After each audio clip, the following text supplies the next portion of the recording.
Why was everyone so calm at the safe house when she could already feel something was wrong? The mountain air carried a silence that didn't belong there. A silence too still, too heavy, too aware.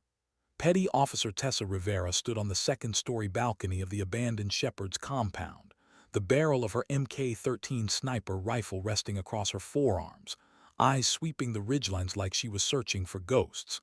The valley below was painted in late afternoon light, golden dust, fractured rock, narrow rivers slicing through barren terrain. It was beautiful in a way that never promised mercy. The safe house was supposed to be secure. The extraction point was supposed to be clear. And yet, her instincts, the kind that came from years of missions where plans fell apart faster than they were made, were whispering otherwise. 6 operators, 1 sniper, 48 hours until extraction. That was the plan. Now as the wind shifted, she caught the faintest echo of something that didn't belong, a metallic rattle too distant to place, too real to ignore. She froze, listened again. Nothing but wind. Still, her grip on the rifle tightened. Inside the compound, the rest of the team was breaking down gear, relaxed but efficient. Lieutenant Commander Marcus Webb, their leader, calm as a surgeon, decisive as gravity, was bent over a map, reviewing extraction routes. He had that quiet authority that made people follow him without needing to be told why. "Something bothering you, Rivera?" Webb asked without looking up. He always knew when someone was uneasy. Years of surviving firefights taught him that intuition was the first weapon. "Not sure yet," she said, scanning the ridgeline again.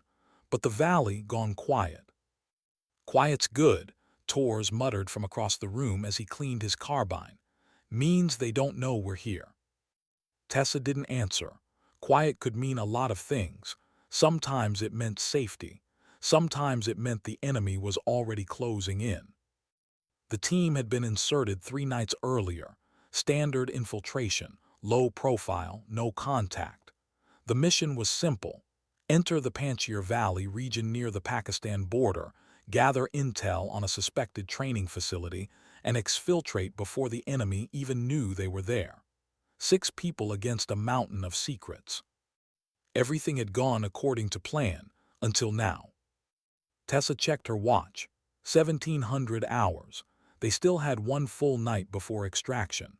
Chen, their comms specialist, sat hunched over his receiver, headphones pressed tight, scanning enemy frequencies. He was quiet, but she could see the tension in his shoulders. Something was wrong on his end, too. Minutes later, he broke the silence. "Sir," Chen said softly, "you might want to hear this." Webb walked over. Tessa followed, heart already steadying, like muscle memory preparing for bad news. "They know we're here," Chen said, voice tight. "Intercepted radio chatter on encrypted Taliban channels, multiple units diverting to this valley fast." Webb didn't swear, didn't flinch. He just took a slow breath. "Compromised how?" "No idea," Chen replied. "But they're organized. They've got our coordinates or close to them. First elements are already moving." "Estimate 20 plus approaching from the south," Chen said. "More from the west and north. This isn't random, sir. This is a coordinated search." Tessa stepped closer to the map. The safe house sat in a bowl-shaped depression surrounded by high ridges. There were only 2 feasible escape routes, and both were about to be cut off. Webb's voice came low and firm. "Pack everything. We're moving to the backup extraction point, 8 clicks northeast." Torres was already on his feet grabbing ammo. Mitchell, the medic, was securing the medical pack. Santos checked his navigation beacon. It should have been routine, fast, clean, practiced. But then Torres' voice came through the radio from the outer watch position. "Contact, multiple vehicles approaching from the south. 20 plus armed, AKs, PKMs. They're coming straight toward us." Tessa's chest went still. Webb's response was instant. Everyone to defensive positions. Rivera high perch, eyes on the valley. She sprinted up the narrow steps to the balcony, heart rate dropping the way it always did before a fight. Her rifle was already there, the Mk-13 Mod 7, chambered in .300 Winchester Magnum, a weapon built for calm hands and cold logic. She slid behind it, scope flicking open with a smooth click. The world narrowed to a circle of glass and crosshairs. What she saw made her stomach tighten. Vehicles 3 no 4 pickup trucks, dust trailing behind them like smoke. Dozens of fighters dismounting, moving in disciplined lines, spreading out. Not the chaotic charge of untrained militias. This was deliberate, controlled, professional.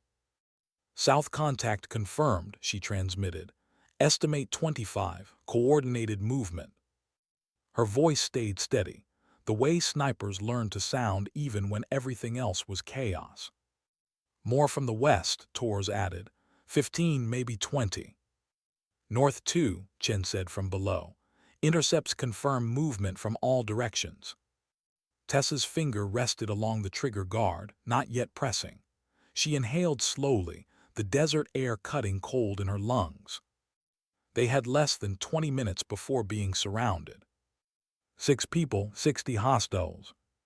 The odds weren't odds anymore, they were a sentence.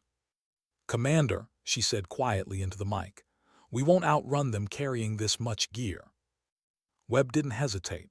"Then we don't run, we hold. Chen, get me CAS on station. Rivera, you have weapons free." "Copy that," she said. She adjusted her scope, distance 600 meters, wind 3 knots left to right. The southern group was moving tactically now, bounding and covering each other. She focused on the man at the center, clearly the leader, gesturing for teams to spread out. He was careful, smart, but not careful enough. Her breathing slowed, her world emptied. She exhaled half a breath and held it. The trigger broke like glass. Through the scope, she saw him drop instantly, cleanly. A ripple of confusion spread through the others.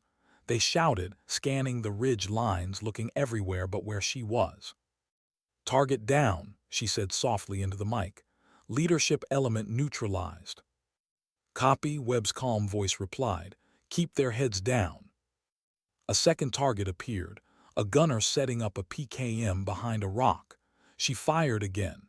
He fell sideways before he ever pulled the trigger. 2 shots, 2 lives, 2 fewer guns aiming at her friends. The southern line collapsed into confusion. Some ducked for cover. Some froze. None fired effectively. She kept scanning, never lingering, just moving through her scope's narrow world like a ghost. Then movement west. She swung the scope, spotted a flanking group, 400 meters and closing. They thought they were safe behind terrain. They weren't. She picked the first runner, tracked him between rocks, fired. He didn't make it to cover. Her radio buzzed. "Western group is breaking contact," Torres called out, adrenaline in his voice. "You've got them running." "Not enough," Tessa murmured, already switching angles. North the ravine. Shadows moved between boulders, careful, disciplined. She waited, patient. One exposed himself for just a second, sprinting across open ground. That was enough. Her round hit him mid-stride. Another tried to drag him back. She shot that one too. They were learning, hiding, hesitating.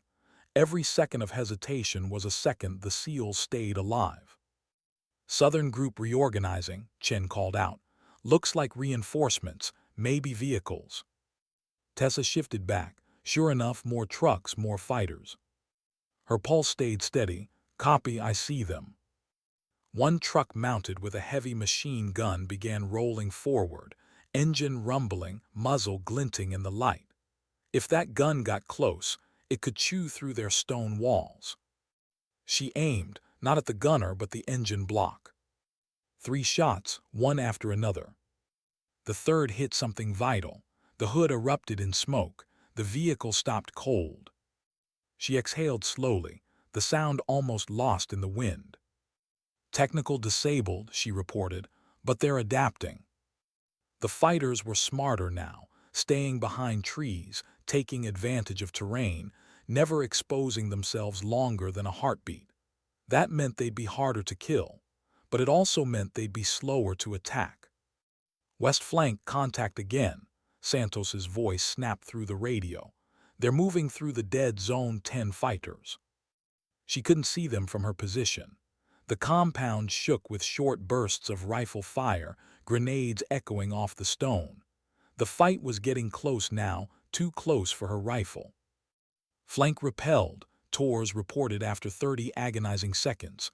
We're good for now. Tessa didn't answer. She'd already shifted focus back south. The enemy was advancing again, 25 of them, moving from cover to cover, firing in controlled bursts. Her world turned mechanical. Target range, wind, fire.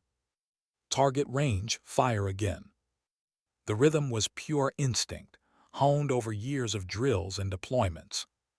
A man sprinting between boulders, gone. Another aiming an RPG, gone. A third calling out orders, gone before the last syllable left his mouth. Her shots came faster now, every 4 to 6 seconds. Her shoulder ached. Her cheekbone pressed hard against the stock, but she didn't stop. The southern assault slowed, then stalled. Bodies on the slope, smoke curling, confusion spreading. She could hear her teammates below, calm but strained, voices clipped and professional, the sound of brass hitting stone as they reloaded. The firefight had become a rhythm, like rain, like breathing, like a heartbeat that refused to stop. Then came Chen's voice again. CAS 40 minutes out, closest Apache are tied up. 40 minutes. Tessa didn't say anything. She didn't have to. Everyone knew what that meant. They were alone.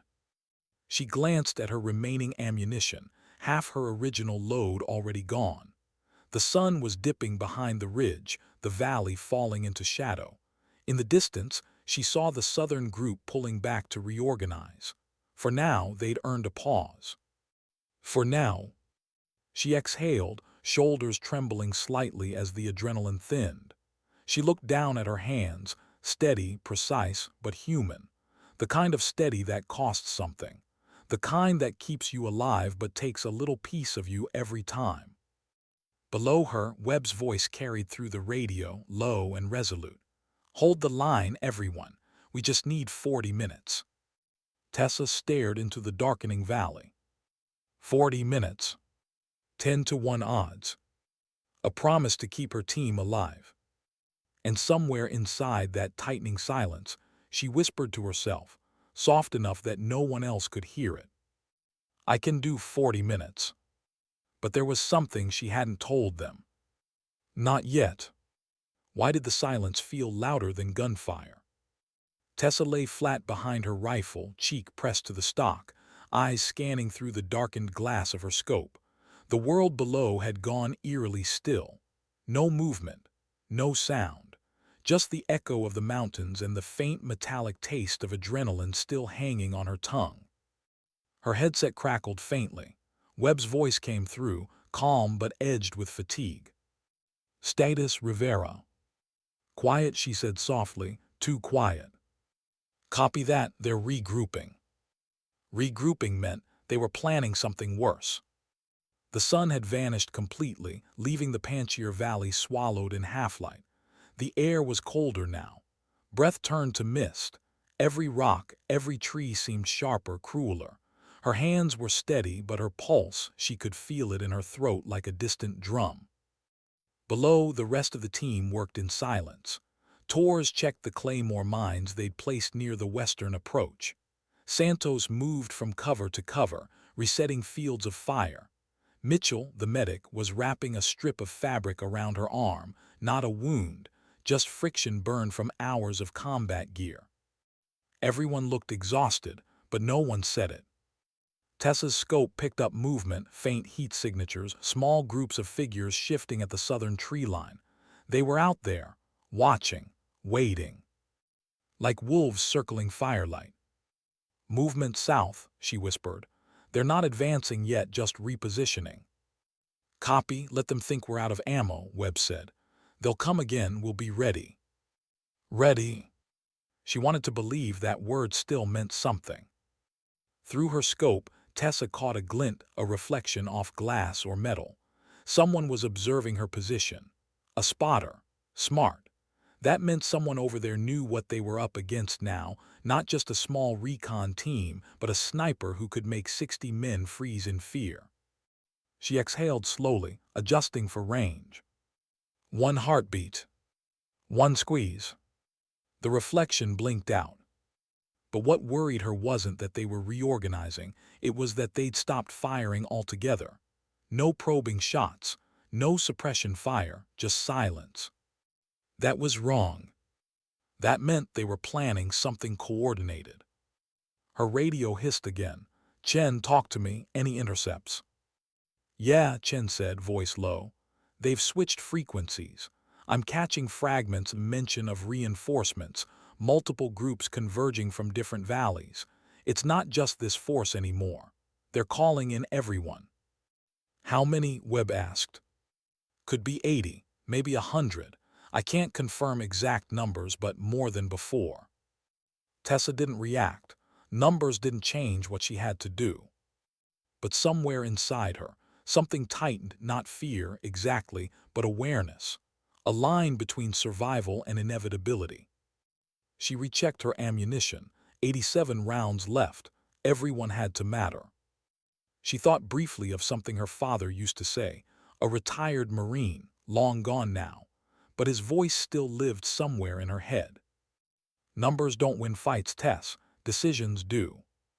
It was one of those things you hear as a kid and don't understand until you're sitting behind a rifle, staring at an army moving toward you. Her earpiece buzzed. "North sector movement again," Torres reported. "Looks like they're probing the ravine." "Copy," Webb replied. "Rivera holds south. If they push, delay them as long as possible. We'll handle north." "Understood." She adjusted her scope again. Shadows flickered. The southern tree line was alive now, not in a rush, not in chaos, but deliberate movement. They were preparing another assault. Her voice came out calm, almost detached. "Contact, south, 700 meters, 2 pickup trucks, multiple dismounts." The first truck stopped short, lights off, engine idling. Figures jumped out, disciplined, spacing themselves, weapons ready. They weren't running blind anymore. They were learning. "Webb, they've got coordination now," she said. "This is leadership level." "Do what you can," he replied. "You've got the best position." She didn't answer. She didn't need to. Her scope found the first squad leader, a man crouched near a boulder, radio in hand, murmuring orders. Tessa adjusted for the wind, squeezed the trigger. The man folded, his radio clattering into the dirt. She switched targets, a gunner setting up a PKM, and dropped him before he could unfold the bipod. "Two down," she said quietly. "They're still coming." Tor's voice cut in tense. "West side's picking up again, smaller element, maybe 10. We're holding for now." "Copy," Webb said. "Maintain discipline. They'll try to hit all sectors simultaneously." Tessa shifted her focus back to the scope. A faint sound of shouting carried over the wind. The southern fighters were spreading, taking cover behind trees, moving carefully. Then she saw the telltale glint of an RPG tube being raised. No time to think. She fired. The man crumpled backward, the rocket still in his hands. Her radio crackled with Webb's voice. "Good shot, keep that up." "Trying," she whispered. Her cheek was sore against the rifle stock now, skin rubbed raw. She barely noticed. The next few minutes became mechanical. Breathe, aim, squeeze, adjust, repeat. Each shot bought them seconds, sometimes only seconds, but seconds mattered. Seconds could mean the difference between holding and being overrun. Then a different sound reached her ears. The whine of a distant motor, not the trucks from before. Deeper, heavier. She adjusted her scope and felt her stomach drop. "Commander," she said, voice flat. "I've got a technical, looks like a .50 cal moving up the valley road. Distance 900 meters, closing fast." "Confirmed," Webb replied. "Chen, any word on CASETA?" Still 20 out, Chen answered. Apache are en route, but they're delayed by air traffic control. We're on our own until then. Copy, Webb said. Rivera, disable that truck before it gets line of sight. She didn't respond with words, she just moved. Her rifle's bolt cycled, brass casing tumbling beside her. She adjusted her elevation, heart slowing to that strange combat rhythm too calm for the chaos it served. She fired. The first round hit the engine block, sparks. Second round, same place, smoke. Third round, the vehicle stopped, engine hissing, men bailing out in confusion. She caught the driver's face in her scope, saw the panic there, the disbelief that something he couldn't see had just ended his part of the fight. She didn't pull the trigger. He was already out of it. Vehicle disabled, she said quietly. Copy, Webb replied. Good work. She pulled back from the scope for a moment, rolling her shoulders, flexing her hands. Her neck cracked. Her muscles were stiff from hours in the prone position. The faint smell of gunpowder hung around her like a shadow. Then the valley lit up. Muzzle flashes, dozens of them, south, west, and north. The air came alive with noise, the ripping growl of machine guns, the whine of rounds cutting through air, the hard smack of bullets into stone. The assault had begun. Contact all sides, Torres shouted. Tessa was already firing south first, then west, shifting positions in rapid sequence. Her shots blended into the chaos. Her rifle cracked again and again, each one controlled, precise, deliberate. She wasn't thinking anymore, just acting, pure instinct layered over training. A machine gun nest at the tree line, gone. A pair of advancing riflemen, gone. Another RPG, gone before the trigger pulled. But they just kept coming. Rounds peppered her position, one striking the stone wall inches from her face, chips of rock cutting her cheek. She didn't flinch. She heard Mitchell cry out below, a short gasp, followed by Torres' voice shouting for cover fire. Then silence. Then Mitchell's voice again, pain but steady. I'm good, just grazed. Tessa exhaled, tension bleeding from her chest. Her radio buzzed. Northern group advancing through the ravine, 20 plus, Santos shouted. Webb's voice was calm, too calm. Rivera prioritized the ravine. If they break through north, we're done. Copy. She swung her rifle north, scope flicking to night mode. The ravine was a narrow cut through the terrain, perfect for a flanking move. She could see shadows moving, darting between rocks, heads low. She started firing. Each round echoed through the valley. Each body dropped. Each breath she took was measured. Through the static, Chen's voice cut in. 15 minutes to CAS. 15 more minutes. 15 minutes of holding, bleeding, firing, believing. Her rifle grew hot, her hands cramped. Her eye ached from staring through the scope too long, but she didn't stop, couldn't. Somewhere below, Webb was still giving calm, clipped orders, his voice a metronome of control. Torres short bursts, Santos conserve, Mitchell rotate reloads, we hold the line. Hold the line. Those words again, the mantra of people who refuse to die quietly. Tessa fired again and again. Her round count was dropping fast, 50 left, maybe less. But she was still landing everyone. At 600 meters, a man tried to rally his squad, standing tall, waving his rifle. She hesitated for half a second, not out of doubt, but fatigue. Then she fired. He dropped. Another leader gone, another squad frozen. South group stalling, she reported. Good, Webb replied. They're running out of time. So were they.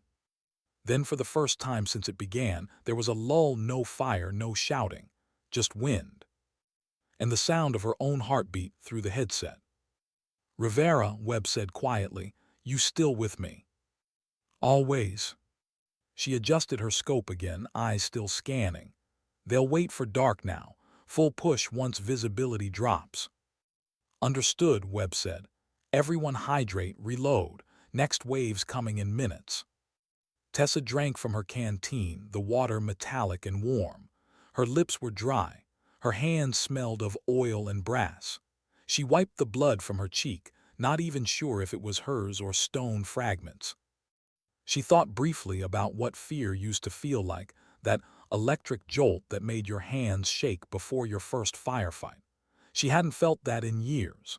Fear was something she used to have before she learned that action leaves no room for it. Now there was only focus, duty, and a quiet, wordless promise she'd made to herself long ago. She wouldn't let them die here. As the last light bled from the horizon, Tessa lay back behind her rifle and closed her eyes for just a second. She could still see the faces of her team when she did. Webb, calm and unshakable. Torres, grinning even when the world burned. Chen, anxious but brilliant. Mitchell, bleeding but stubborn. Santos, young but fearless. They were her family in the only way that mattered. And if the night came for them, she'd be the one to meet it first. She reopened her eyes. Through her scope, the world was nothing but movement and darkness now. She could almost feel it, the air changing, the weight of what was coming. She steadied her breath, her finger finding the trigger again. Because the next few minutes wouldn't be about killing. They'd be about surviving long enough for help to find them. And if help didn't come, then she'd do what snipers always did when the odds turned impossible. She'd start counting her shots and her saves. What kind of silence comes before an attack? It was the kind that presses on your chest until breathing feels like betrayal. The kind that lives between heartbeats, waiting. Tessa could hear it now, inside her own pulse, inside the hum of her rifle. The valley had gone black under a moonless sky, save for the faint, ghostly glow of distant fires still burning from the first clash. The air was colder, the wind sharper. The smell of gunpowder clung to the stones like a second skin. Her scope was switched to low-light mode, faint green outlines painting shapes where her eyes alone could no longer see. Every sound mattered now. The crunch of boots on gravel below her, the whisper of Mitchell reloading magazines, the faint electronic static of Chen's receiver searching the air for friendly signals. And out there, beyond the ridge, the almost imperceptible rhythm of men preparing to kill. They were close, closer than before. Webb's voice broke the static on the radio, low and steady. Rivera status. South sector, 50+ signatures all stationary, she murmured, her tone barely above breath. They're not moving yet. They will, Webb replied. North and west quiet. Quiet, Torres answered, for now. That phrase again, for now. Tessa rolled her shoulders, trying to work out the stiffness. Her muscles ached from hours in the prone position. Her elbows were bruised from stone. Her eyes burned from staring through the glass. But she didn't complain. None of them did. Complaints were a luxury they'd left back at Bram Airfield. She blinked once, twice, then through the scope movement. Faint, fast, disciplined. Shadows flowing through the trees, spreading into flanking positions. They're moving, she whispered. South and west, coordinated, they're about to hit. Copy, Webb said. Everyone stay tight, make every round count. The next second, the night exploded. Tracers ripped across the darkness like fiery comets. Machine gun fire hammered the walls, splintering rock. The compound came alive with chaos and light. Tessa felt the concussive shock of grenades detonating somewhere near the outer wall. Shouts. Return fire. The valley turned into a storm. Her breathing didn't change. She moved her rifle 2 degrees left. Target gunner. Distance 400 meters. Squeeze. Impact. Shift right. Another gunner replacing him. Squeeze. Impact. Shift again. Adjust for wind, range, trajectory. Her rhythm was brutal and clean. The rifle cracked, the bolt cycled, the empty brass fell away. Again and again. Each shot found its place in the dark. "Rivera's engaging," Torres shouted over the comms.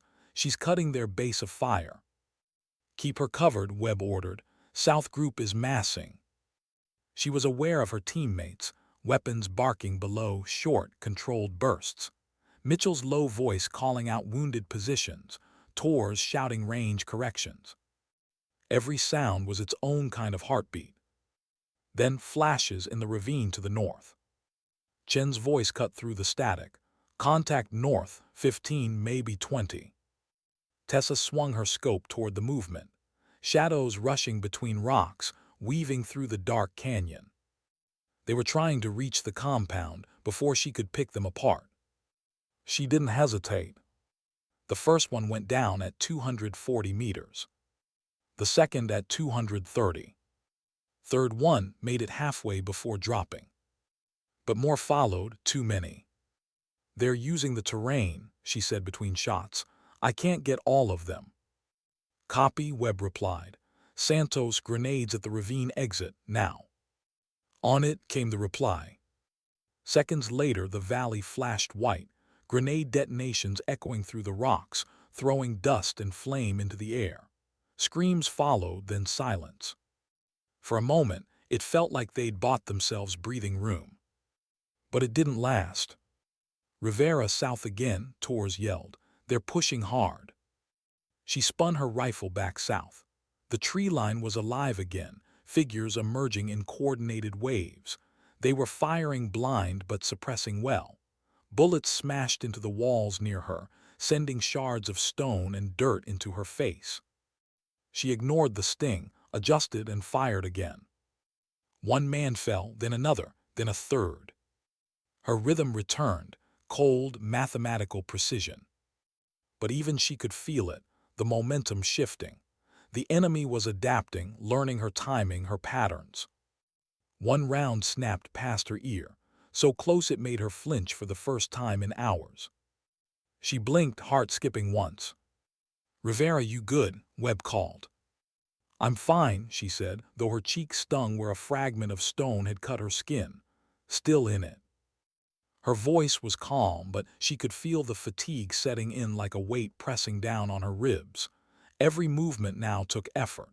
Every breath carried grit. She was running on instinct alone. Through the chaos, Chen's voice came over the net again. "CAS 10 minutes out. Repeat 10 minutes. 10 minutes." It sounded like eternity. "Hold the line," Webb said again, and she could hear the exhaustion creeping into his tone now. "Just 10 more." The team answered with nothing but gunfire. That was enough. Tessa focused again through her scope. The southern line was thinning. She dropped at least a dozen in the last few minutes, but they were still pushing. Still believing they could overwhelm 6 people. She spotted something then, movement behind the assault line. Someone larger, issuing orders, standing taller than the rest. Her gut told her this was him, the commander, the one orchestrating the madness. She steadied her aim. 600 meters. Slight wind drift left to right. She exhaled halfway, finger tightening. The shot cracked through the night. The man dropped mid-sentence, body folding backward. Instantly the organized assault faltered. Fighters hesitated, looking around, confusion rippling through the ranks. Tessa watched them scatter and felt the smallest tremor of relief in her chest. Not joy, not triumph, just relief. Because for a moment, it meant her team might live another few minutes. Then Webb's voice came again. "All stations prepare for final assault. They'll go all in before air support hits. Rivera, keep picking them apart. Every one you drop buys us seconds." She nodded, though no one could see her. "Copy that, sir." The night stretched thin as wire. Her ears rang. The rifle's recoil bruised her shoulder, but she welcomed the pain. It kept her grounded, kept her alive. Somewhere between the shots and silence, her thoughts drifted. She remembered her first deployment. She was 23, Iraq. A dirt road outside Fallujah. Her first real shot in combat had been from 400 yards, a man planting an IED. Her hands had shaken afterward, though she'd made the shot clean. Her instructor had found her later, sitting alone, hands still trembling. "You'll stop shaking someday," he'd said. "But that doesn't mean you'll stop feeling. Don't lose that part of you. That's the part that makes you human." She wondered now if she'd already lost it, because all she felt now was the rhythm of breathing and recoil. The valley flashed again, explosions lighting up the tree line. Machine gun fire intensified. The Southern force was committing. They were charging. "They're advancing," Torres yelled. "We're getting overrun on the west." Tessa's rifle swung back and forth, trying to track targets through chaos. There were too many, too close. She fired until the bolt clicked on an empty chamber. Reloaded. Fired again. Below her, Santos shouted over the din. "Claymores set. On your mark, Commander." "Do it," Webb barked. The detonations tore through the night. The shockwave shook the compound. Flames rolled across the west ridge, silhouettes flung backward into smoke. The brief silence afterward was almost sacred. "West sector clear," Torres shouted. Tessa took the moment to breathe, one deep, grounding inhale. Then she went back to her scope. South was breaking, fighters scattering, retreating toward cover. The tree line burned with the fire of their own miscalculations. They were done for now. "Commander," Chen said, his voice cutting through static. "I've got them. CAS on station. 2 F-16s inbound bearing east to west." Webb exhaled audibly over comms. "Copy that. Rivera, mark priority targets." "Affirmative," she said, scanning through her scope. "Marking southern tree line. Estimate 30 still active plus vehicles. Secondary western ridge. 15 fighters." Chen relayed coordinates to the aircraft. Seconds later, the valley filled with a low, distant rumble. Then the sound that every ground operator loves more than any music on Earth. "Jet engines." "Ground Team 1, this is Viper 2-1. The pilot's voice came over the net, professional, confident. "We have visual on friendlies. Confirm laser designations." Chen confirmed. Webb gave the order. Tessa looked through her scope, just in time to see the first bombs fall. 2 streaks of light descending silently before the world erupted. The explosions rolled across the valley like thunder breaking through the mountains. The earth shook beneath her chest. Smoke and flame consumed the tree line. Secondary explosions, ammunition cooking off, vehicles igniting, turned night into day for a heartbeat. She watched through the scope, expression blank, eyes reflecting the fire. Somewhere in that inferno were the men who'd hunted them for hours. Now there was only silence again, a different kind this time. "Target 1 destroyed," Chen confirmed. "Viper coming around for second pass." Moments later, the western ridge erupted in another wave of fire and smoke. The last remnants of the assault force vanished under the roar of jet turbines and collapsing rock. Then quiet. Real quiet. "Enemy retreating," Torres said softly, disbelief in his tone. "They're pulling back." Webb's voice was low but steady.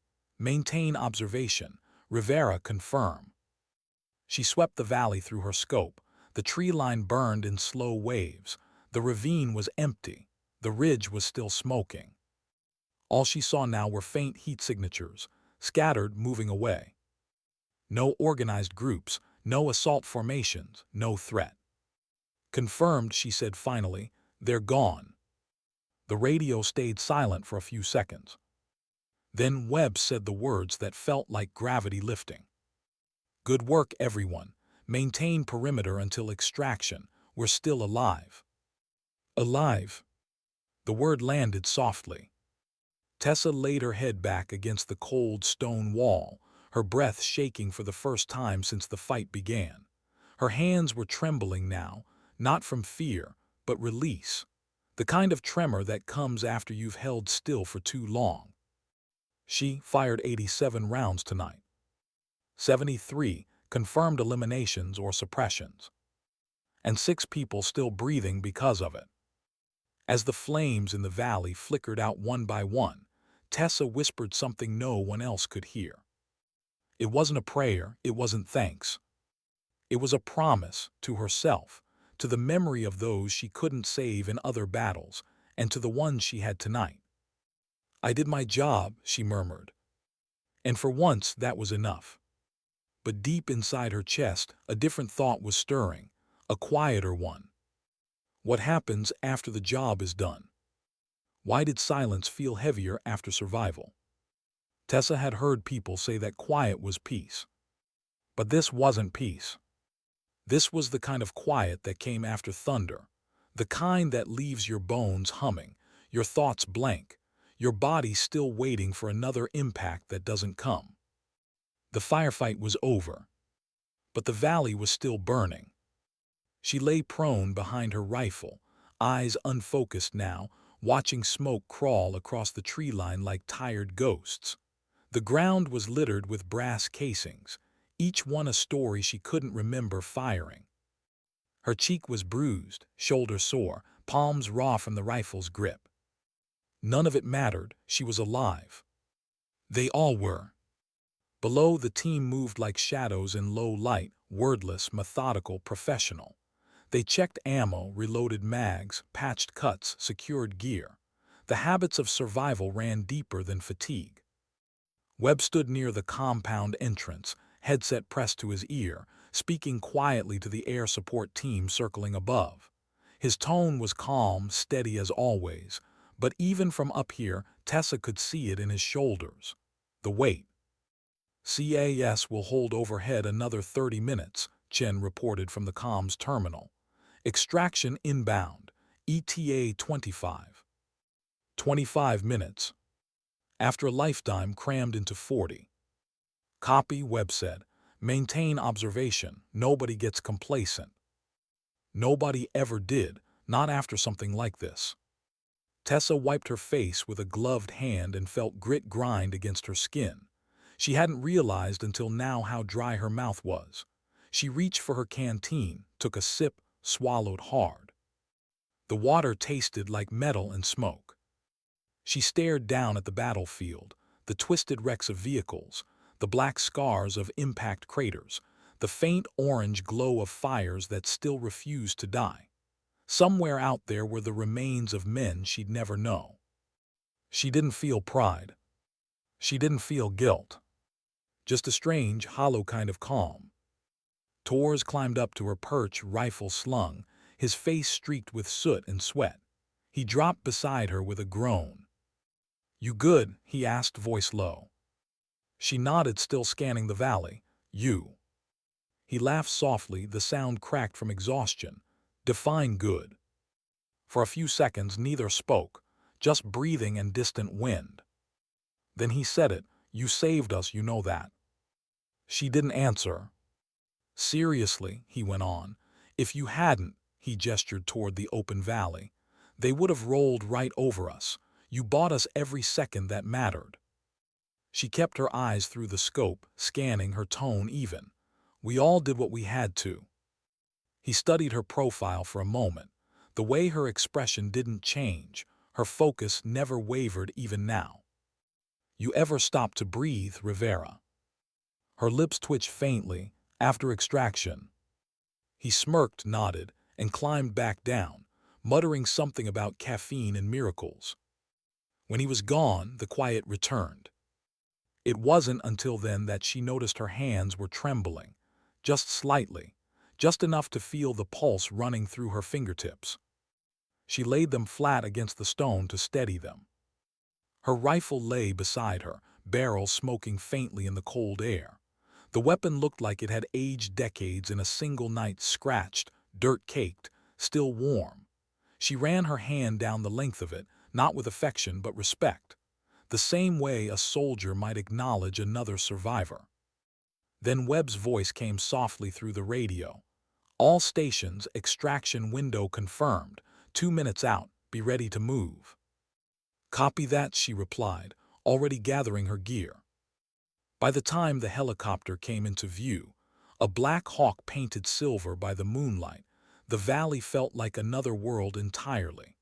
The rotor wash kicked up waves of dust and ash as the aircraft descended into the clearing 200 meters east of the compound. The team moved quickly, covering each other's approach even though no gunfire chased them now. Years of habit didn't fade in victory. Tessa was last to move, her rifle cradled in both arms. She paused for just one heartbeat before leaving the perch, before stepping away from the view that had defined her night. The scope, the tree line, the shadows she'd fought alone. Then she turned and jogged toward the waiting helicopter. As she climbed aboard, Torres offered a hand, pulling her in. She barely heard the rotors over the ringing in her ears. Webb gave the pilot a signal and the bird lifted, tilting sharply as it climbed. The ground fell away. The valley shrank beneath them, just a smear of smoke and ruin vanishing into darkness. For the first time in hours, Tessa took a full breath. The air inside the helicopter smelled like hydraulic oil, sweat, and faint victory. No one spoke at first. They just sat there, six faces dimly lit by the cabin lights, eyes glazed with exhaustion and disbelief. Mitchell leaned her head back against the bulkhead, eyes closed, blood drying on her sleeve. Chen slumped over his radio, still monitoring transmissions out of reflex. Santos stared blankly out the open side door, watching the valley disappear. Torres wiped grime from his face, looked over at Tessa, and gave a tired grin. "Remind me never to piss you off." It got a weak laugh from Mitchell. Even Webb smiled faintly. Then Webb's voice cut through the hum. "Hell of a job, all of you, especially you, Rivera." She looked up, caught his gaze. He wasn't just being polite. There was something heavier behind his words, the kind of respect that only comes from shared danger. "Without your overwatch," he said, "we'd be names on a wall right now." She swallowed hard. "Just doing my job, sir." He nodded slowly. "Your job held off 60 armed combatants. That's more than a job." The cabin went quiet again after that, except for the engine's steady whine. But in that silence she felt something shift, a strange, fragile warmth inside her chest. Not pride exactly, more like acceptance. For the first time in years, she let herself believe she'd done something that mattered. The flight back to Bram felt both endless and immediate. No one slept. No one spoke much. The adrenaline had drained away, leaving nothing but the hum of memory and the ache of what could have gone wrong. By the time they landed, dawn was breaking over the base. The air smelled like jet fuel and morning frost. As they stepped off the chopper, medics were waiting, clipboarded officers already moving in for debriefs. The world returned to structure, protocol, and questions. Tessa barely heard them. Her hearing was still recovering from the concussive overload. All she could think about was how strange it felt to walk on stable ground again. How unreal the stillness seemed after the night she'd lived through. The debrief room was fluorescent and cold white walls, a metal table, 2 chairs. Tessa sat in one, hands folded, uniform still dusty. Across from her, an intelligence officer in glasses asked questions with professional detachment. How long was the engagement? Approximately 40 minutes. How many enemy combatants engaged? Initial estimate 60, later confirmed closer to 90. Your confirmed eliminations? 47. He raised his eyebrows slightly. All by you. She paused, then nodded once. Yes, sir. The pen stopped scratching.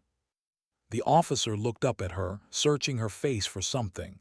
He didn't find it. She wasn't bragging, she wasn't boasting, she was just answering questions. He cleared his throat. Your commanding officer has recommended you for a Silver Star. She didn't react, just looked down at her hands. Understood. He hesitated. Most operators would consider that a big deal. I'm not most operators, she said quietly. When the debrief ended, Webb was waiting in the hallway. He looked at her for a long moment before speaking. How you holding up? She gave a small shrug. Fine. "That's not an answer," he said. She managed a faint smile. "It's the only one I've got." He nodded. "You'll be getting that medal, I made sure of it." "I don't need it." "I know," Webb said, "but you earned it." Something in his tone softened, like a weight in his chest had finally eased. "You know what I think, Rivera." "What's that?" He met her eyes. "You didn't just keep us alive. You reminded me why people like us do this job." She didn't ask what he meant. Some things were better left unsaid. That night, when the base had gone quiet again, Tessa sat alone on the edge of the airstrip. The tarmac shimmered with heat from distant engines. She could hear faint laughter from the barracks, the normal sounds of people returning to life. She took a slow breath, watching her breath fog in the cold morning air. The rifle lay beside her, freshly cleaned, gleaming faintly in the pale light. She thought about the men in that valley. Not their faces, she hadn't seen them clearly enough for that. But their numbers, their shapes. The way they'd kept coming. And the way she'd kept stopping them. 47 confirmed. A number that didn't mean victory, or heroism, or even justice. Just survival. She remembered something Torres had said earlier, half joking, half truth. "You saved us." She didn't feel like a savior. She felt like a survivor. And maybe that was enough. A light breeze passed across the runway, carrying the faint smell of fuel and dust. The world was waking up. Somewhere behind her, the flag on the base's pole fluttered. Somewhere ahead, the mountains of Panchir Valley waited silent again, pretending nothing had ever happened. She closed her eyes, listening to the sound of the wind and the faraway hum of a helicopter lifting off. For the first time in months, maybe years, she let herself stop thinking. Stop calculating. Stop preparing for the next mission that might never come. Because tonight she wasn't a sniper. She wasn't a SEAL. She was just a woman who had done her job and lived long enough to feel what that meant. She whispered it to the air, not expecting an answer. Sometimes doing your job feels like losing a part of yourself. But the wind carried it away anyway, and maybe that was the point. The next morning, Torres found her sitting in the mess hall, alone, coffee in hand. He slid a cup in front of her, grinning. "Black, no sugar, you look like you need it." "Thanks," she said, voice rough but warm. He raised his cup. "To the best damn sniper in the Navy." She shook her head. "Don't start." "Too late," he said, smirking. "Already started, you can't stop me." She almost smiled. "Almost." He leaned back, studying her. "You ever think about what it means? What we do?" She took a long sip before answering. "Every day." He nodded. "Me too." Neither spoke again. They didn't have to. Some things were too heavy for words. When she finally stood to leave, she glanced at him and said quietly, "Thanks, Torres." "For what?" "For making it out." He grinned. "You kidding? You made sure of that." As she walked away, he watched her go, shoulders squared, head high, carrying both the weight of what she'd done and the grace of someone who'd never make a big deal about it.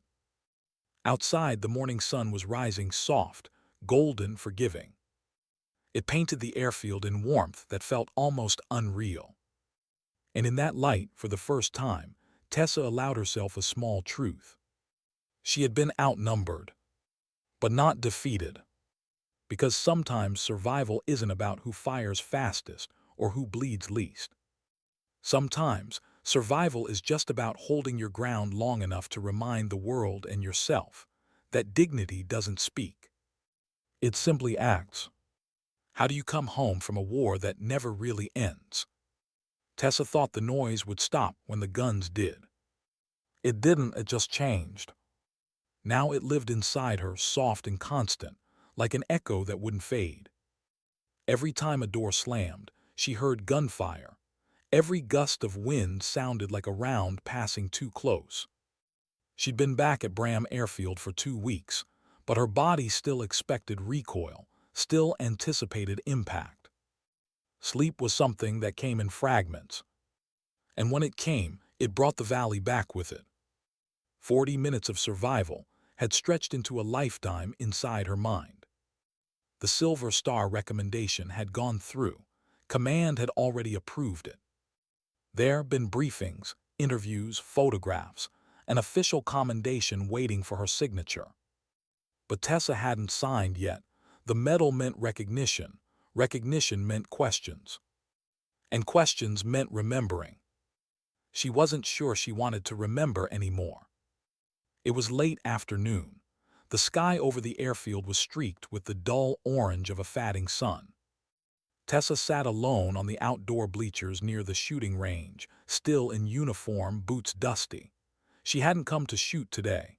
She just needed to listen to the faraway pop of gunfire, the rhythmic comfort of repetition, the one sound that made sense. She'd been staring at the range for almost an hour when Webb found her. He approached quietly, hands tucked in his pockets, the kind of man who never broke silence unless he had to. He stood beside her for a while before speaking. "You avoiding the ceremony?" he asked. She didn't look at him. "I'm not avoiding, just not ready." "Not ready for what?" "To stand there and pretend I'm proud of it." He studied her face, calm, composed, but something underneath, something hollow. "You saved 5 people that night, including me." "I also killed 47, she said softly. "That's what combat is." She turned her head slightly, eyes still distant. "No, sir, that's what survival is." Webb sat down beside her. The metal bench creaked under his weight. "You're not the first operator to struggle after a firefight like that." "I know," she paused, "but it's different when you were the storm." He didn't answer right away. The range popped again in the distance, measured, controlled, predictable. That was the difference. Combat was chaos pretending to be control. The range was control pretending to be chaos. "You ever think about why you joined?" Webb asked finally. Tessa's eyes softened a little. "Because I thought I could make a difference." "Did you?" She hesitated. "Maybe for 6 people." "That's a difference," he said. "It doesn't have to be the whole world." She was quiet for a long time. Then she said, "When I pulled that trigger, it wasn't to win. It was to not lose, and somehow that feels smaller than I imagined." Webb exhaled slowly. "You're not supposed to feel proud of it, Rivera. You're supposed to feel human." She looked at him then, really looked, and for the first time she saw the same exhaustion in his eyes that lived in hers. It wasn't the weariness of command. It was the kind that only comes from too many close calls, too many ghosts carried quietly under rank. "Sir," she said after a while, "you ever stop hearing it?" "The noise?" She nodded. He took a moment before answering. "No, you just learn to live with the quiet that follows." She almost smiled at that, almost. Webb stood, brushed dust from his pants. "Ceremony at 1800. Whether you like it or not, you're getting that medal, but how you wear it, that's on you." When he walked away, she stayed seated, staring at the sky until it turned gray.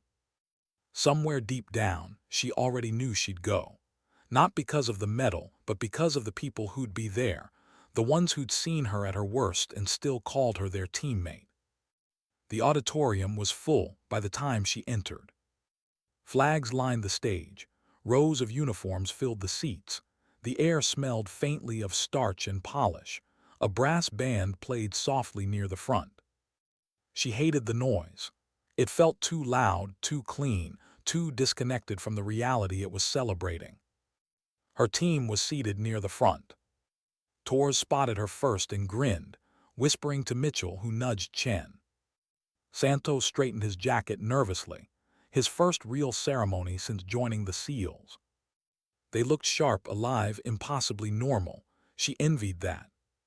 When her name was called, she walked up to the stage like she was walking through water, slow, heavy, unreal. The Admiral pinned the Silver Star to her chest, read the citation with ceremonial gravity. for conspicuous gallantry and intrepidity in action against an armed enemy force, while serving as sniper with a Navy SEAL element engaged in sustained combat operations. The words blurred together.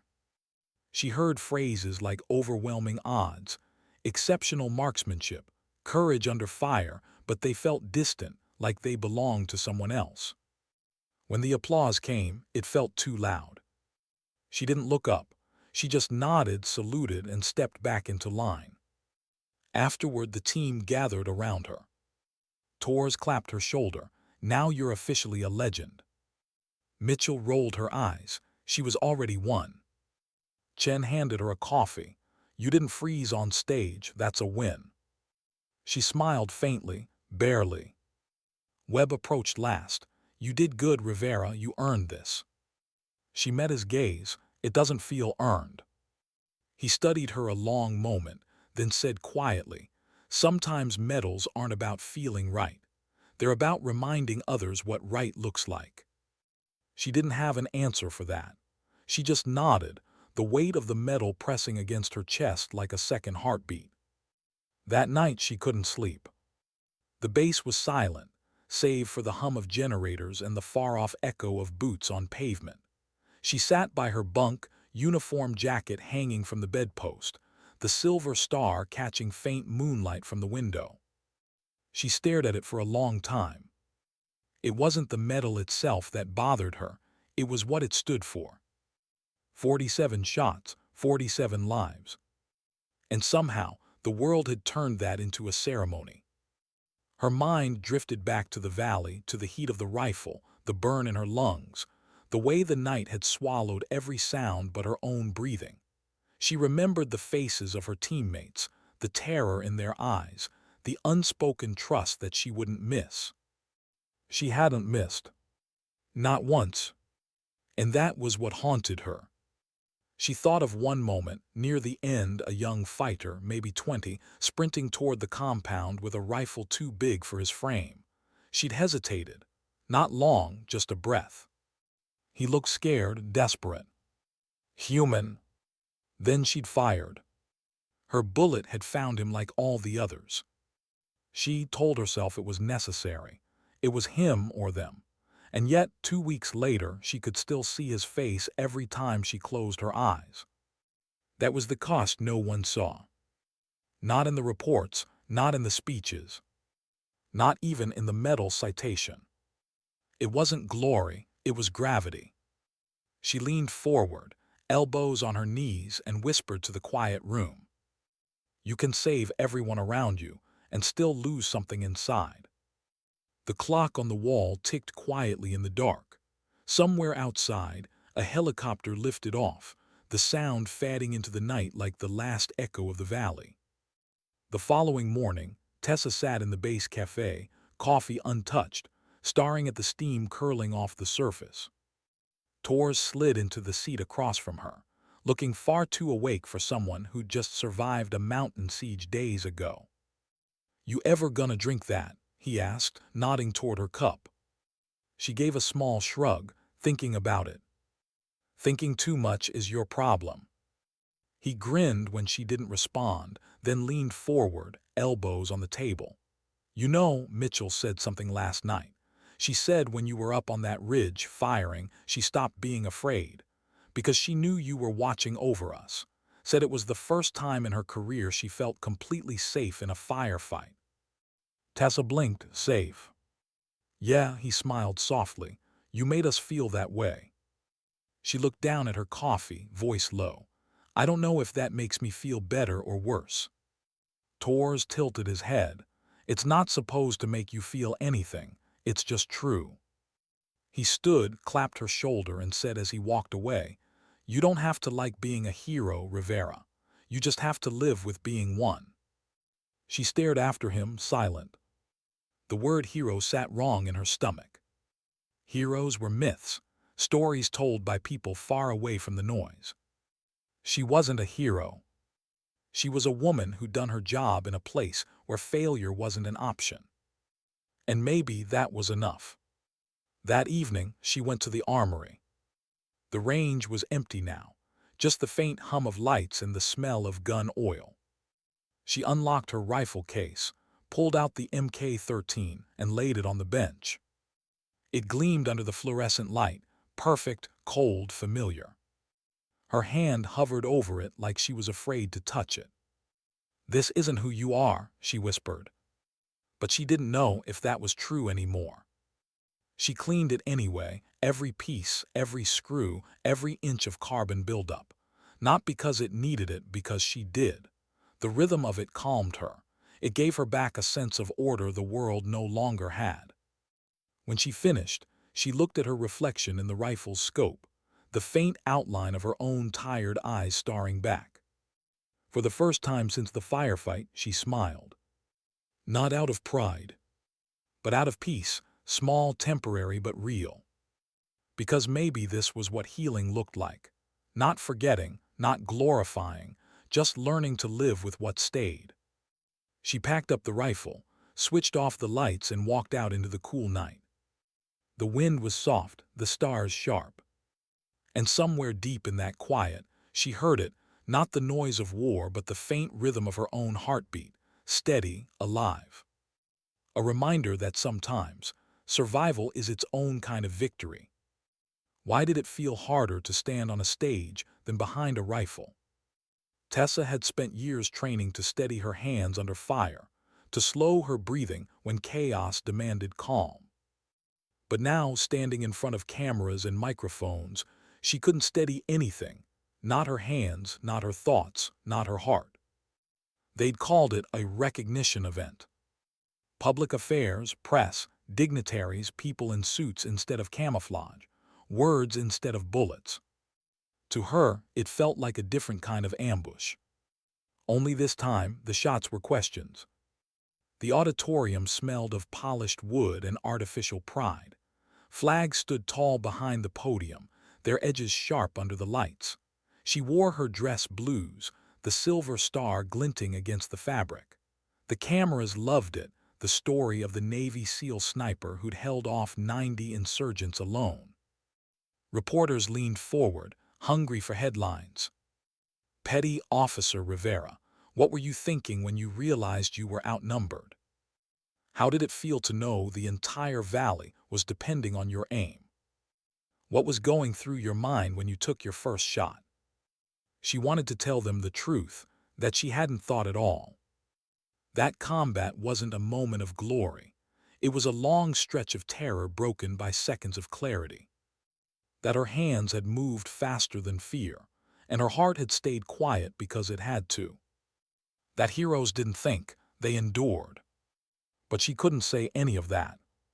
So she gave them the version they could print. "We did what we were trained to do," she said. "We worked as a team, we survived." The cameras clicked, the crowd applauded. And somewhere inside, something felt wrong. Applause didn't sound right after war. It sounded like forgetting. Later that night, she stood alone outside the event hall, the cold air cutting through her uniform.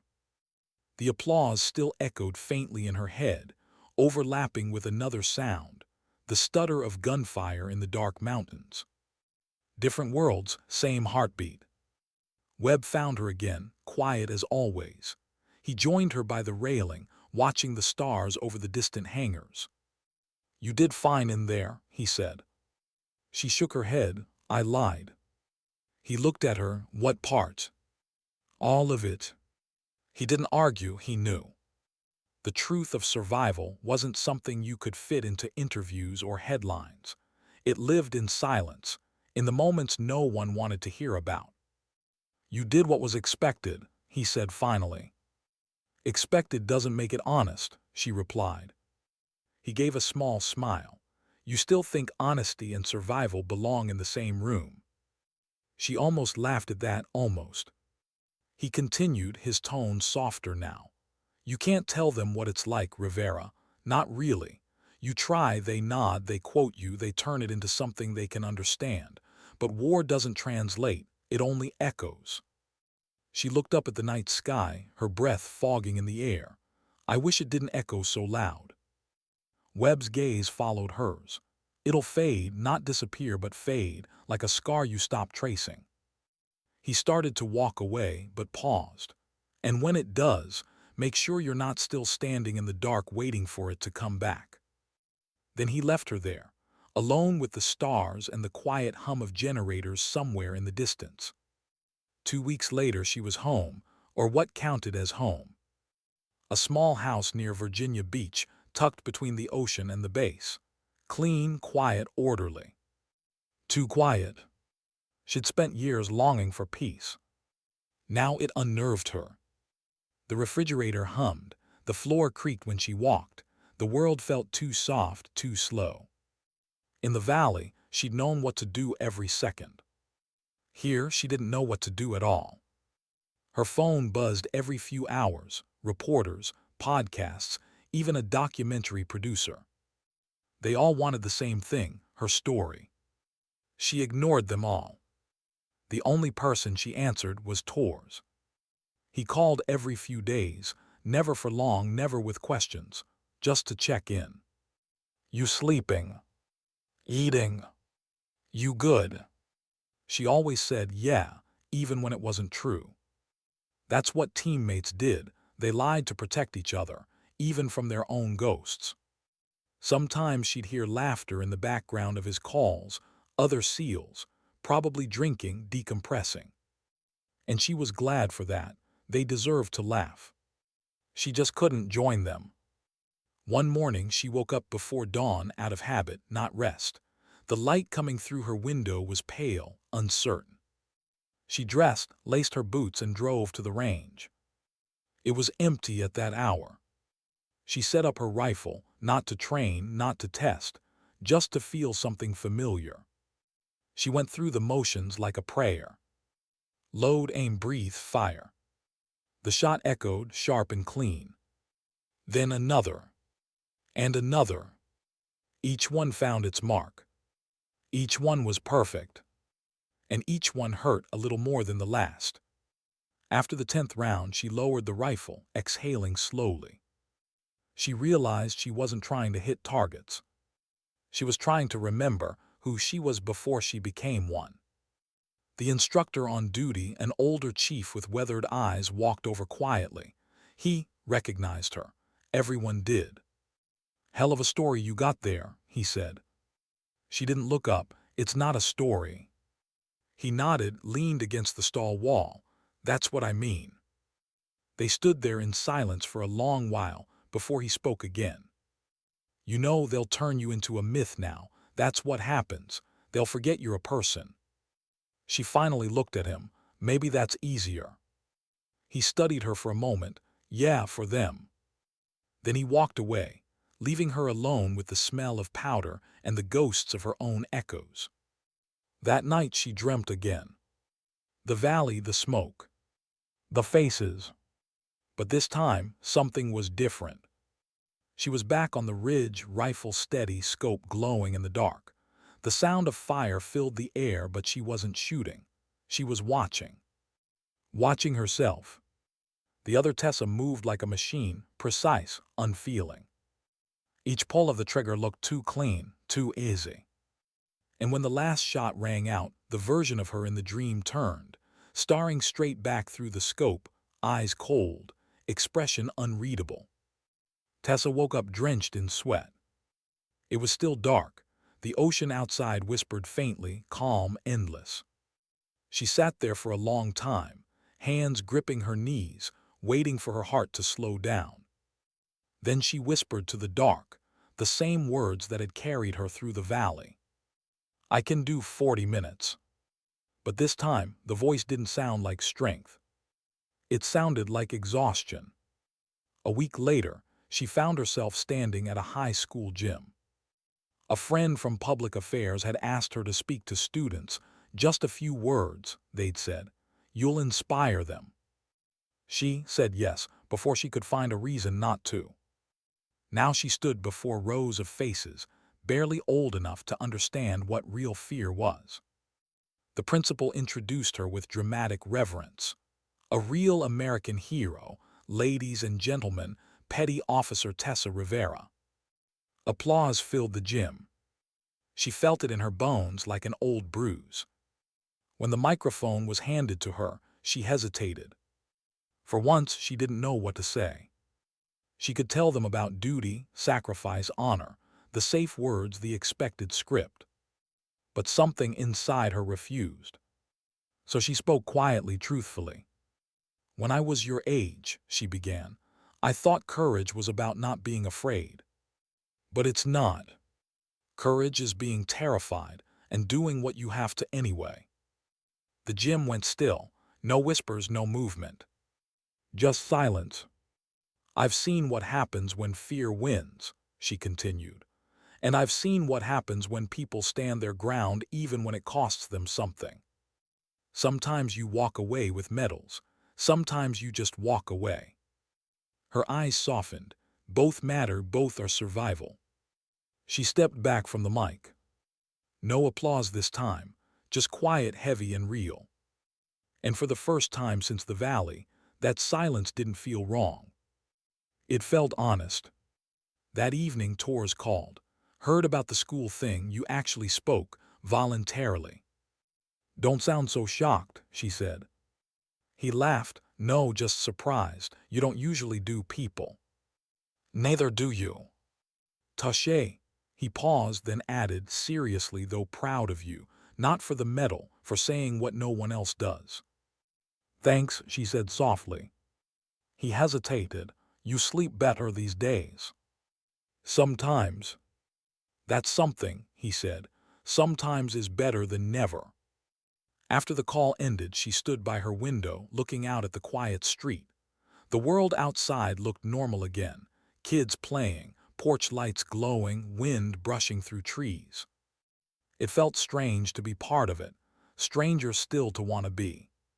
She reached up and touched the medal hanging by her mirror. Cold metal, heavy chain. She didn't hate it anymore. But she didn't love it either. It wasn't glory, it was gravity. A reminder of what holding your ground really meant.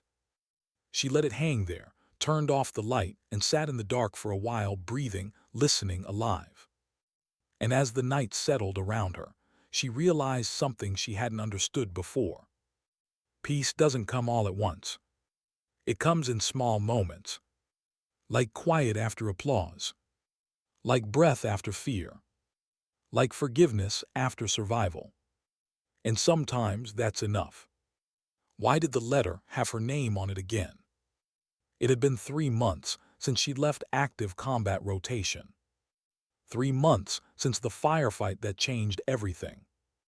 And yet, the moment she saw the Navy crest at the top of that envelope, her heartbeat shifted, steady, practiced, alert. Old instincts never really died, they just slept. She tore it open with careful fingers. It wasn't an order, not exactly. It was a request. The Advanced Sniper Training Division requests your presence as a temporary advisor and instructor for new candidate evaluations at Coronado. Duration, 2 weeks. She read it twice slowly, then set it down, staring at it like it might vanish if she blinked. Teaching. Not fighting. Not Overwatch. Not the Valley. It wasn't a battlefield, but it was still close enough to the sound of one. She wasn't sure if she was ready to hear those echoes again. 3 days later, she was standing on the dusty range at Coronado. The Pacific wind carried salt and sand, the sun cutting hard against her eyes. Rows of young candidates stood before her, rifles slung, faces tense with that mix of fear and hunger only rookies carried. They didn't know her story. At least not fully. They'd read headlines, maybe watched the briefing video. SEAL sniper eliminates 90-man assault alone. But they didn't know the quiet truth behind it. The blood under those numbers, the silence that followed. She preferred it that way. Chief Petty Officer Harlan, the training division lead, greeted her with a grin that didn't quite reach his eyes. "Good to have you back on deck, Rivera. Word travels fast. You up for this?" She looked out across the line of recruits, shaky stances, nervous grips, sunburnt faces. They reminded her of ghosts, of herself years ago. "I'll manage," she said. He nodded. "Good, they'll need what you've got." She wasn't sure what that was anymore, but she nodded anyway. The first day was observation. She moved quietly between shooting lanes, hands clasped behind her back, watching every breath, every twitch. The candidates were good, raw but good. What they lacked wasn't aim, it was understanding. Anyone could hit a target. Not everyone could live with the ones they hit. At the far end of the range, one of the younger recruits, Ramirez, according to the tag, kept flinching before pulling the trigger. Barely noticeable, but she saw it. "Ramirez," she called softly, walking over. He straightened, nervous. "Ma'am." "Ease up, I'm not a ma'am, I work for a living." A few nearby chuckles eased the tension. She smiled faintly. "Why are you flinching?" He looked confused. "I'm not, ma'am, I mean I don't think so." "You are," she said, kneeling beside his rifle. "Every time, watch." She mimed his posture, chin slightly too high, elbows uneven. "You're not afraid of missing, you're afraid of hitting." He frowned. "What do you mean?" "You're still thinking about the shot after you take it," she said quietly. "That's the problem, you can't think afterward, you can only accept." He blinked, unsure how to answer. So she continued, "You don't control where the bullet lands, you control the breath before it does." She adjusted his stance, leveled his scope, then nodded toward the target. "Now, don't shoot to kill the target, shoot to find stillness." He exhaled slowly, squeezed the trigger. The shot cracked through the air. "Dead center." She smiled. "There it is." Ramirez looked amazed. "You saw that in 2 seconds." She shrugged. "I see things that move, you'll learn to." Then she added, almost as an afterthought, "Just don't ever forget why you pull that trigger." He nodded, quiet now, and somehow she knew he understood a little more than before. Over the next few days, Tessa began to find something she hadn't expected: peace in teaching. Not the peace of silence, but of purpose. Each recruit was a mirror of who she'd been: too brave, too eager, too unaware of what bravery costs. They asked her questions. Most were technical. Some weren't. "Ma'am, how do you know when it's the right time to shoot?" "You don't," she said simply. "You just make sure it's for the right reason." "Did you ever miss?" "Yes, everyone does. Missing isn't failure, it's mercy teaching you where your limits are." "Do you regret it?" She paused for a long time before answering. "Regret and gratitude can live in the same heart," she said. "Sometimes they have to." The younger ones listened like she was telling ghost stories. The older ones, the ones who'd seen deployment, listened like they were hearing confession. One evening, after a long day on the range, Tessa sat on the bleachers overlooking the ocean.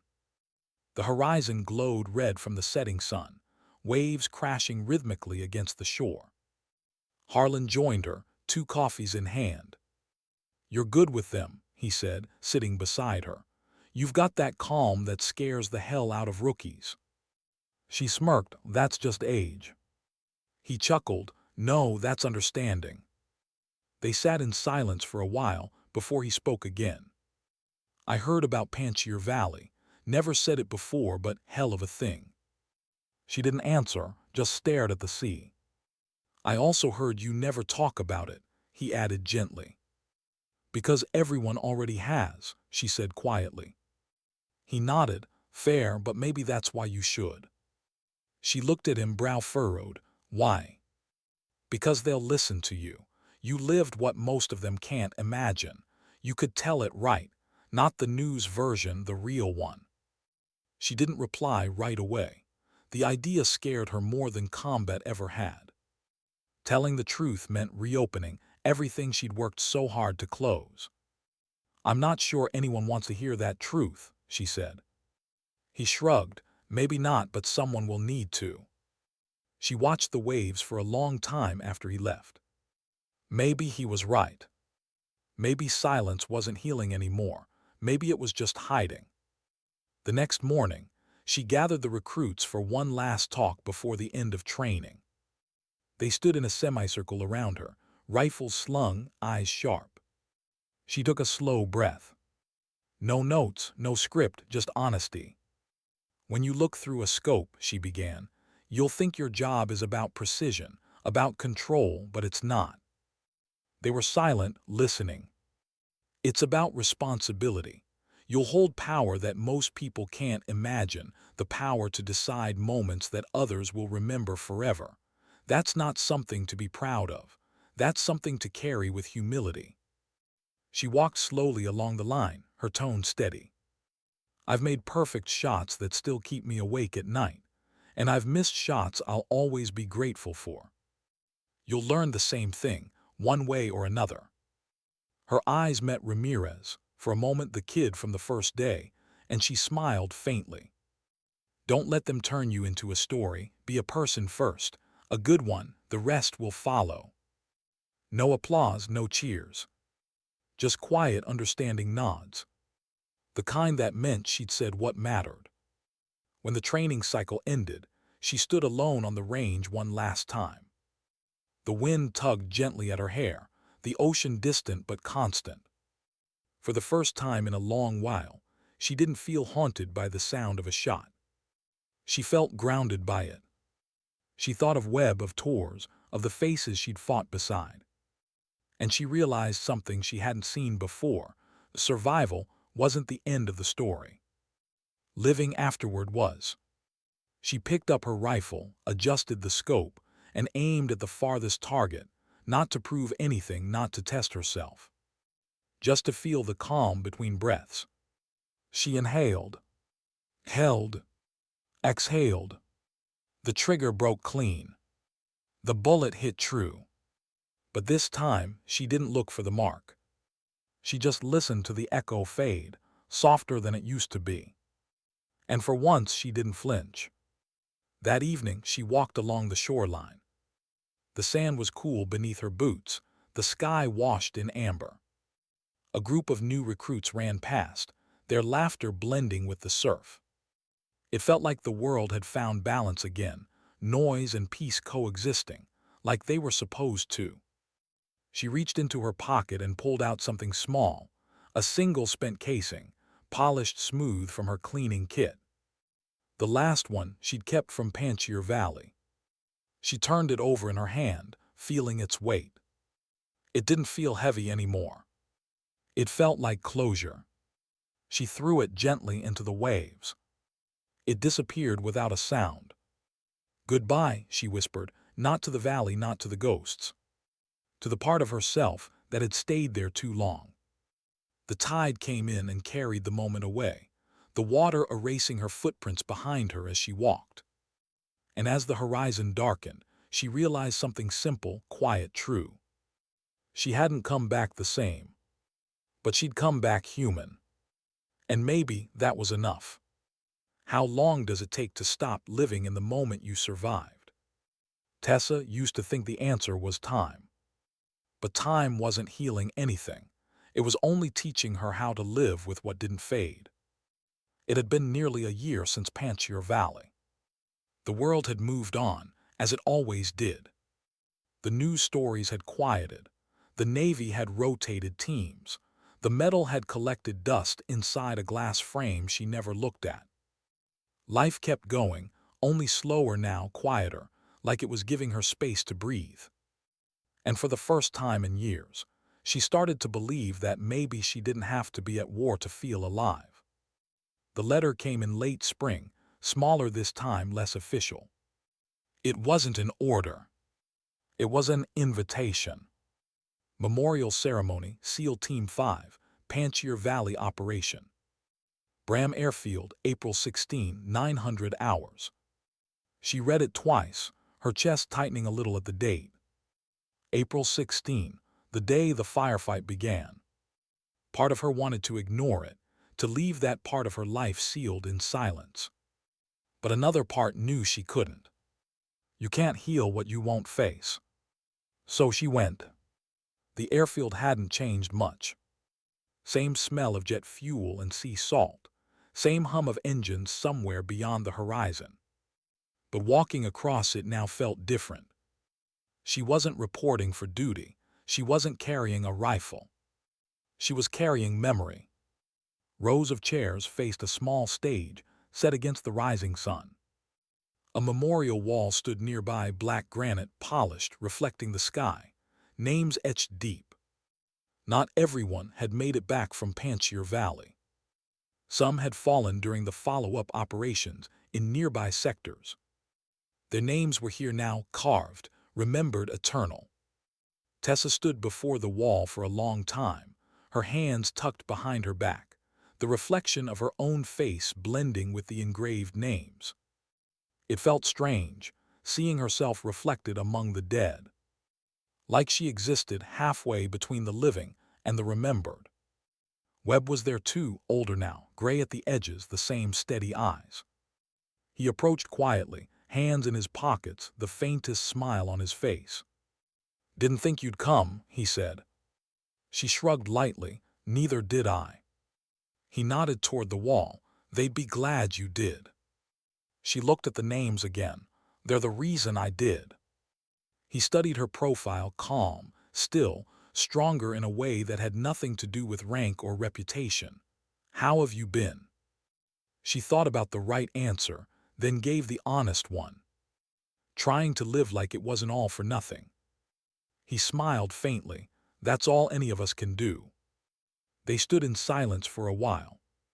Then Webb said quietly, "You ever figure out what you're going to do next?" She shook her head. "Not yet, maybe teach full-time, maybe disappear for a while." "You've earned both," he said. "Maybe I'll do both," she replied with a small smirk. He laughed, that low, quiet kind of laugh that sounded like it hurt a little. "You always did like balance." "I'm still learning it," she said. The ceremony began with the usual formality, speeches, folded flags, the low hum of the national anthem carried on the wind. But when the microphone was offered to her, she hesitated. Then slowly she stood. The crowd hushed. Dozens of faces turned toward her, some old comrades, some strangers, all listening. She took the mic, not as a hero, not as a soldier, but as someone who had simply lived long enough to understand. "I used to think survival was about strength," she began, "about who could fight hardest or last longest." Her voice was calm, low, steady. "But I learned that survival isn't strength, it's responsibility." She paused, eyes drifting toward the wall. Every name here carried someone else's tomorrow, and that's not something medals or words can ever explain. It's something you feel every time you wake up, every time you look at the sunrise and realize you still get to see it. The wind picked up slightly, tugging at her hair. She didn't look away from the wall. "I don't know if I'll ever stop hearing the echoes of that valley. Maybe I'm not supposed to. Maybe those echoes remind me why we do this, not for glory, not for memory, but for each other." Her throat tightened, but she steadied it. "If you remember anything about us, let it be that. That in the worst moments we didn't fight for medals. We fought so someone else could make it home." She stepped back, handed off the mic and sat down. No applause, no ceremony. Just silence. The kind of silence that meant understanding. After the ceremony, she wandered toward the hangars. The place looked smaller now, less imposing, less foreign. She passed by a row of young recruits prepping equipment, laughing softly among themselves. They looked up as she passed, nodding respectfully. One of them, a young woman with sharp eyes and a sniper's calm posture, straightened. "Ma'am, are you Rivera?" Tessa stopped, offering a faint smile. "Used to be." The recruit's face lit up. "I read your report in sniper school. They said you took down an entire assault alone." Tessa tilted her head, amused. "That's one version." "Is it true?" She hesitated, then said softly, "Parts of it are. The important part is that nobody fights alone, not really." The young woman nodded, eyes shining. "You inspired a lot of us." Tessa looked at her, the same fire, the same belief she once carried like armor. "Good," she said. "Just make sure you keep yourself human while you're being brave." The recruit smiled. "I'll try, ma'am." "Don't try," Tessa said gently. "Just remember." Then she walked on, leaving the younger soldier to wonder what she meant, the way she once wondered about her own mentors.